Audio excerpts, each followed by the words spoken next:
everybody, this is Hammer Striker here. Today I've got a Springfield Armory XDM. This happens to be the compact model 3.8 chambered in 40 Smith & Wesson.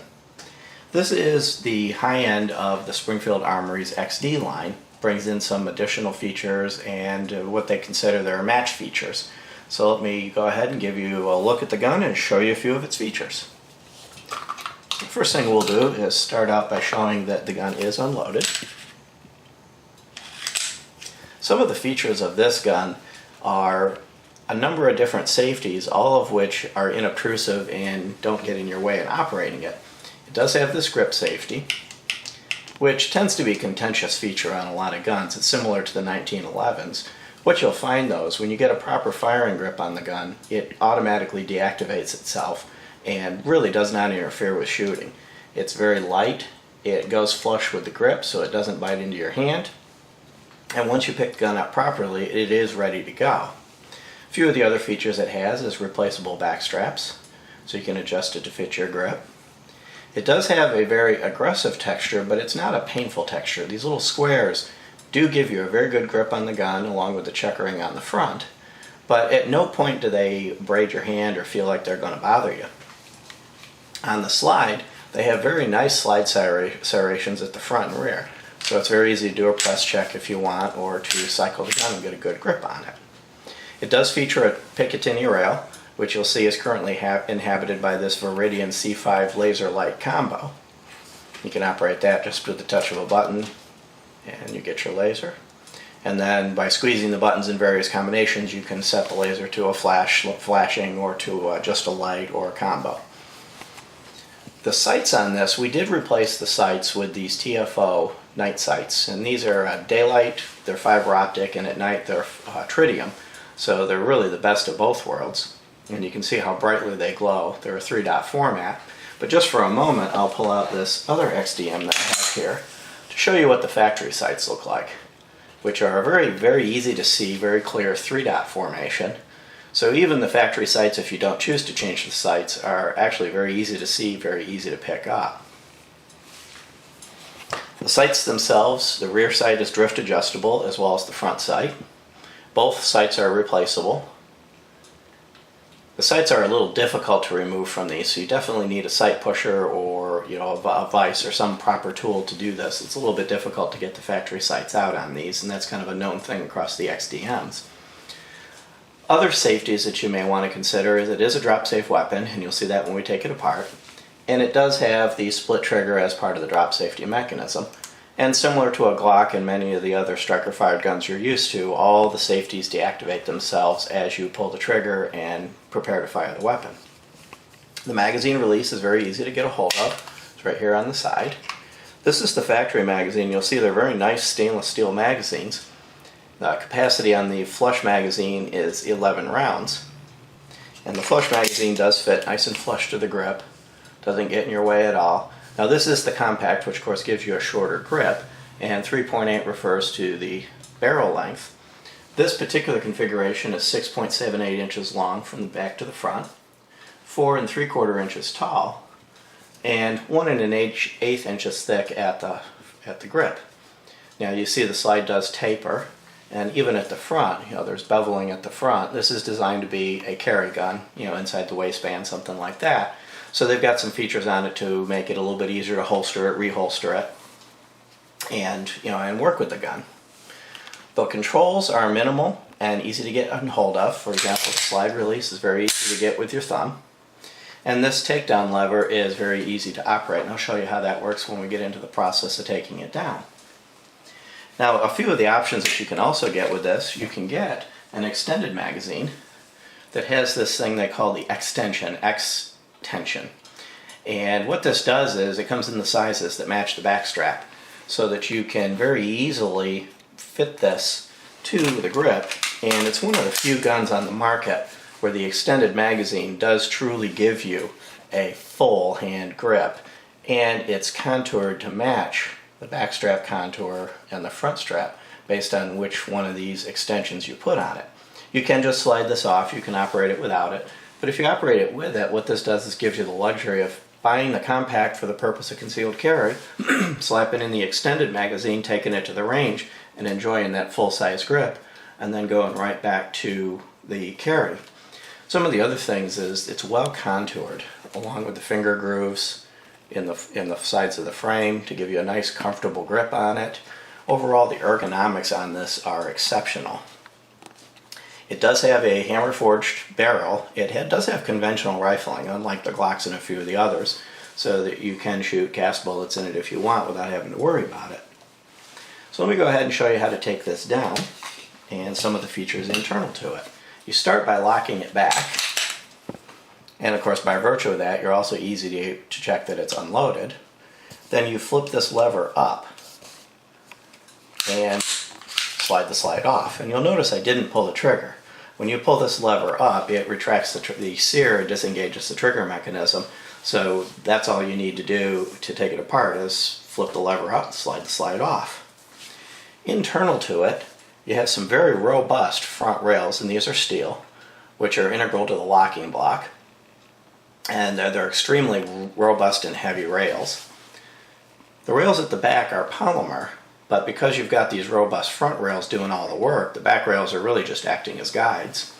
And then the internals is similar to Glocks and several of the other polymer guns. You've got the trigger bar and the sear mechanism at the back and the ejector. The slide is well machined, very smooth, and you can see that here's the extractor, the sear mechanism. The drop safety is at the back, right there. You can see if I push down on it, there's the drop safety. And this is disengaged by a protrusion on the trigger bar as you pull the trigger. It does have a steel guide rod, dual recoil spring, and it's actually fairly heavy.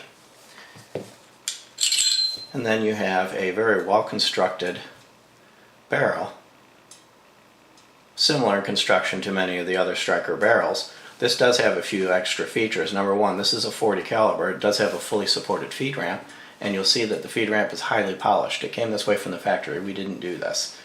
So it's really designed to be able to feed anything and work reliably.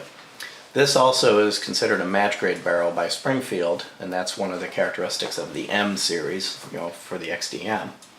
It's been our experience with this particular gun that it has fed everything that we've wanted to feed it, and has worked flawlessly with varying different types of ammo, and we've really had no issues from day one. Right out of the box after bringing it home and cleaning it, this thing has just worked. One of the other things we've noted about this .40 is known for a relatively snappy and sometimes unpleasant recoil. This gun handles recoil exceptionally well, and it may be due to being a little bit heavier. It comes in at about 28 ounces. It's heavier than some of the other .40s, but this little bit heavier guide rod and the overall ergonomics of this, it's extremely pleasant to shoot .40 caliber out of this. So let's go ahead and reassemble this. Drop the barrel back in place, drop the guide rod in place, line the frame up with the guides, pull it back, and then lock it in the back position. Drop that lever down, and you're ready to go. Now let's talk about the trigger on this. It actually does have a very nice trigger. So we'll show you. It's unloaded.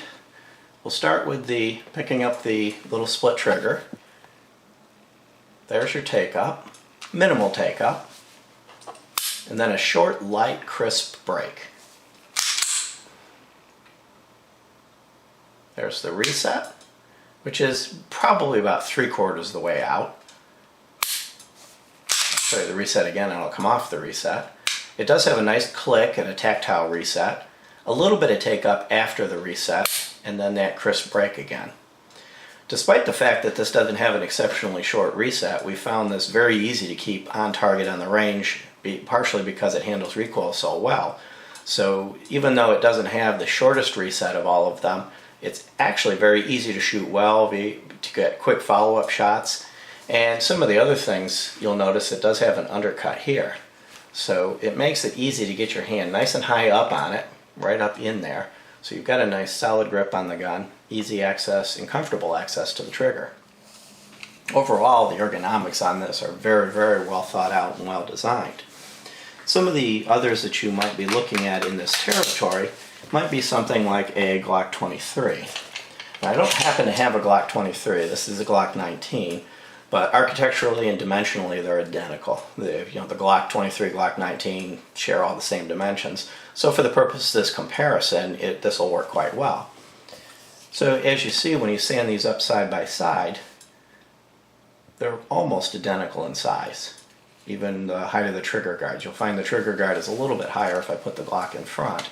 The trigger guard on the XDM is a little bit higher, and of course the camera angle kind of is deceiving there.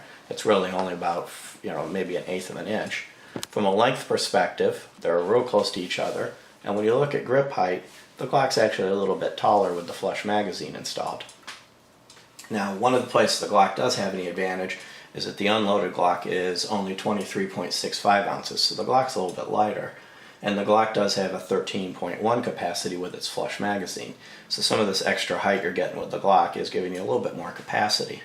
But overall, the guns are comparable, and if you were looking at the two of them and didn't like the Glock, you'd find that the XDM will give you everything that the Glock would give, and a very, very high quality package. One of the things that I've found is I take people out to the range, I'll bring both a Glock and an XDM, and if they don't like the XDM, they'll usually like the Glock, or vice versa. They pick up the Glock, they don't like the grip angle, they pick up the XDM and they're home. One of the other guns that you might find that would be used in this is this PPQ. This has become a very popular handgun. Now the PPQ is a little bit larger than the XDM in all dimensions.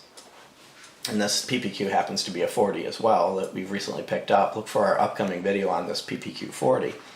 You'll see that the XDM is smaller in all dimensions than the PPQ. But within that comparable range that you would, easily, if you're looking at one, could easily compare the other. So, take a look at some range footage following, along with the range footage at the beginning of the video, and you'll see that if you're looking for a concealed carry handgun that can go from inside the waistband to the nightstand to the range, all smooth and flawlessly, I think you'll find that this would be an excellent choice. If you like our videos, give us a thumbs up, share, subscribe. Have a great day. Thank you.